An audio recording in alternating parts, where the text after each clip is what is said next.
Всем привет, достар. Кеше мен Ахмет Тұрсаға магазинін мен бүгін тағы да заказ берген болатынмын. Көрсетейін. Бүгін мен осындай шалбар заказ бердім и осындай көйлек.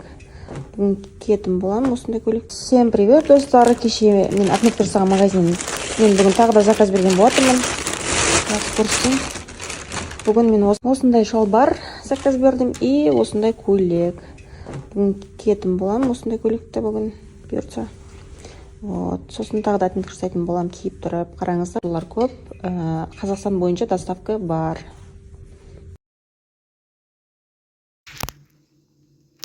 Қайырлы күн менің оқырмандарым, қосылайық. Бүгін біздің бағдарламамызда бүгінгі біздің кейіпкеріміз Гүлнұр. Модница Гүлнұр қызымыз туралы болады. Гүлнұр өзі сондай фигурасы керемет, өте керемет жан. Маған өзіме лично ұнайды. Гүлнұр ол сондай әдемі, ақ жарқын мінезімен әр адамды өзіне баурап алады. Құрметті оқырмандарым, менің арнама тіркеліп, лайк басып, комментарий жазып, тіркеліп бірге отырайық. Менің де әлі алдағы уақытта өте Қыз мына жақта бір жігітті дұрыстап қатырып сыйлай алмайсыңдар конкретно. Сол сыйлайтын ер азамат болу, одан кейін сыйлайтын қыздарды мен аузыңды жауып отыршы. Құрметті менің оқырмандарым, бүгін Гүлнұрде бүгін көңіл-күй болмады, жан-жақтан бәрі тиісіп, қаумалап жатыр. Алға қарай қазір көреміз. Гүлнұрде бүгін көңіл-күй болмады. Гүлнұрде сонымен ара қатынас тоқтады.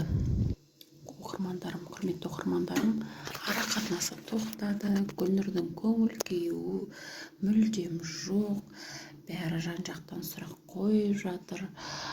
Ішкі жан дүниесінен сұрап жатыр. Не болды, қандай себеп болды деп.